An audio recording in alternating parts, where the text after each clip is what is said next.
Hi friends, I'm Christy from This Is Me Christy, and I'm so happy to be here with you again in this Year 1 deep dive into our homeschool. Today, we're exploring all the literature and natural history books that we use from the Ambleside online curriculum. And like all of our books that I've shown you in the past, we organize them in these magazine file folders for ease. But let's check out the books. Aesop's Fables is first up, and it's usually one of the easiest books within the literature category to narrate for most students because the stories are very short and they usually are very easy to understand and retell through narration. If you haven't read these fables before, they all come with a moral to the story at the end of the story. I do find that some of them are so short that on particularly unfocused days, my daughter misses the stories altogether. According to what I understand with Charlotte Mason's teachings, you're not supposed to reread the stories, and you're supposed to kind of lament that the student missed the opportunity to listen and learn. And I have done that, especially on hard days, but mostly I give her one more chance with these short stories, and I'll reread them, and then she knows that she has to pay attention. Quarrel about which of them was the strongest. Which was the stronger? About which was the stronger. If the wind is blowing and blowing at you and you're so cold, what would you want to do if you had a cloak around you? If you had a jacket? You would put it on. You would put it on. And what if the wind was trying to take it off of you and blow it away? What would you do to your sweater? Button it up. You would button it up. And what if the buttons popped off? What would you do? Then you would tie it. You would tie it. And then what if the ties came off? What would you do? Double knot. And you would double knot it, and when you would double knot it and the wind would blow off your knots, what would you do? Do a triple knot. You would hold it so tight like this, and you would not let it go, right? Is that what the man did? Yeah. He held on tight. He, instead of letting the cloak fly away, he held it on tighter and tighter and tighter. Because the wind can't blow away his arms. Let me ask you something. If you were the north wind, would you be happy with this, or would you be really upset and frustrated?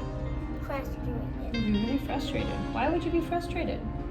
Because you had to go all the way from here, all the way to here. No. I want you to use words. Why would you be frustrated? Why would you be frustrated? Because you kept making mistakes. Get up. Pay attention. You're more interested in your feet.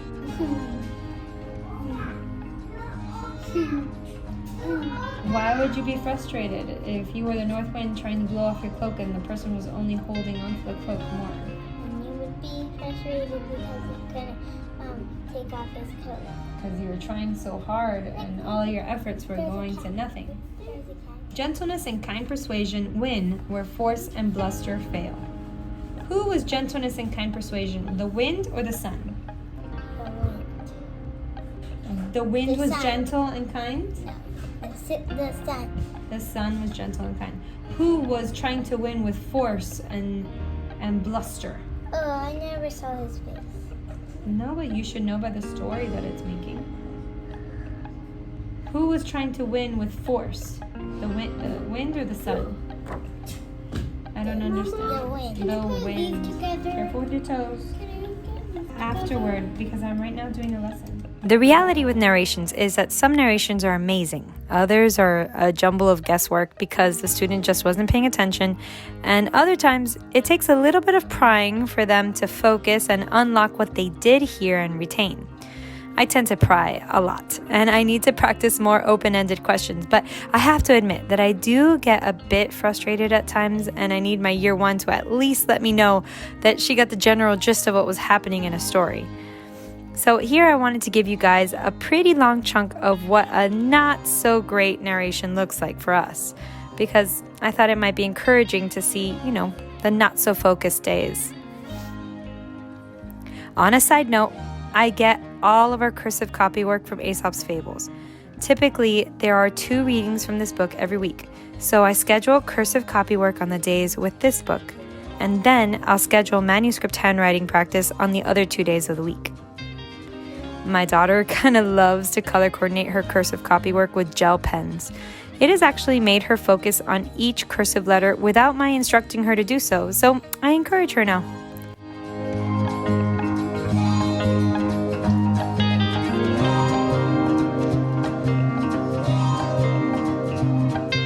Just So Stories by Rudyard Kipling is a very fun book to read with your year one. Some of the words are made up and the cadence of how the sentences are written are amusing and definitely make the children listen in a little bit more intently than usual. Stories like how the leopard got its spots and how the rhinoceros got its skin are among the favorites in our home. I wanted to note that this version of the book I purchased is missing the last term of stories that Ambleside Online schedules for the students. I was able to get them for free though by borrowing another version on Hoopla from my local library.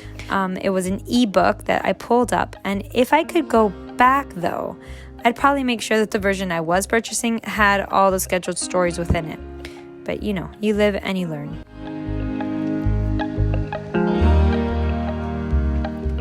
The Blue Fairy book by Andrew Lang. This book, although these are the original stories from which many of the Disney movies are based off of, or Disney stories in general, these are most definitely the original stories and not the Disney version. And that was something that took my year one by surprise. But even so, she loves when these stories come up on the schedule. And because of the language, we do take a few days to read some stories. Almost always, they take at least 2 days, others 3 to 4 days, so take that into consideration when you're breaking up the readings for the week. Parables from Nature by Margaret Getty. I'm not going to lie, this book is the hardest to do in the entire year one schedule, at least for us. Even with the paraphrased version you can find on the Ambleside Online website, which by the way, to find that, you just go to the site, you search for year one, you go to the literature heading, and then underneath Parables from Nature, you'll see a link to the paraphrased version that you can read directly from your phone or your tablet, or, on your laptop or computer. This book's intention is really lovely, and the stories are very beautiful. However, the language is hard to understand for young readers, and sometimes it's even hard for me to get through. Now, reading hard things is in and of itself part of the learning process, and so we try to stay the course. However, if I'm being 100% honest, we haven't read all of the readings this year. We started strong in term one. We read all of the Parables from Nature scheduled readings there in term one, and then we really just kept to reading one scheduled reading in term 2 and then term 3 from this book. Well, it doesn't help that I got a version of the printed book that isn't edited to fit the actual book. It's as though the whole book was copy and pasted, and then the headings and the subheadings got shrunk down to the same font and on the same page as the rest of the text, which means that you have to go search for the headings within the paragraphs for the actual reading of the day, so it's kind of hard to see. But even so, I don't think that this book is worth skipping. It isn't. It's challenging and complex, but it's also really rich and worthy of diving into. Definitely the kind of book that sparks a lot of conversations comparing and contrasting the natural world outside with our own human challenges. James Herriot's Treasury for Children. Okay, this book is special. This is the book that my daughter and son always ask me to read the full story all in one sitting. It's very hard for me to stop and divide this book into like 2 sittings in the same week. I mean, and it's worthy of dividing because they're pretty long stories, but even so, they want the whole story, and it's so hard sometimes to divide that up. My daughter is already asking me about all of things that have to do with animals, about becoming a veterinarian, and it's all because of this book. Smudge the Little Lost Lamb. Let's do it like this so you guys can see. Harry had got up very early in the morning to help his father with the lambs. He had enjoyed holding the ewe and then rubbing down a newborn lamb to straw the driving. So then? He ran away. How? Tell me how. Give me more details. And he went to a really cool place. No, okay, but how did he get out of the field? There was like a little gap, like this big. And what did he do? And then he put his nose in first, then his head, then his neck, then his entire body. Yeah. Yep. And then And he was able to get out of the field that way. And was he happy or sad? What did he do? He went like this.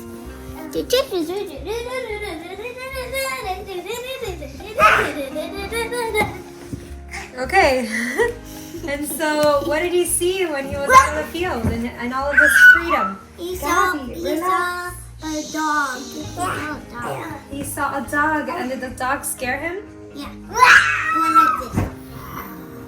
Yeah. The Burgess Bird Book for Children by Thornton Burgess. This is one of the books that we want to love, and some stories are really great. However, it is so chock full of details on birds that it loses my year one at times. What I have found very helpful is to have her look at a photo of the bird as we're reading the story so that she can visualize it. I've even tried printing out a coloring page of the bird so she can really commit the details of the bird to memory by coloring it as she hears the details unfold in the stories. But what really seems to bring the birds to life for her is to take a moment after each lesson and to see some videos of that bird in the story. So we'll watch how the bird moves, how it builds its nests, what the sound of its call sounds like, all of the details.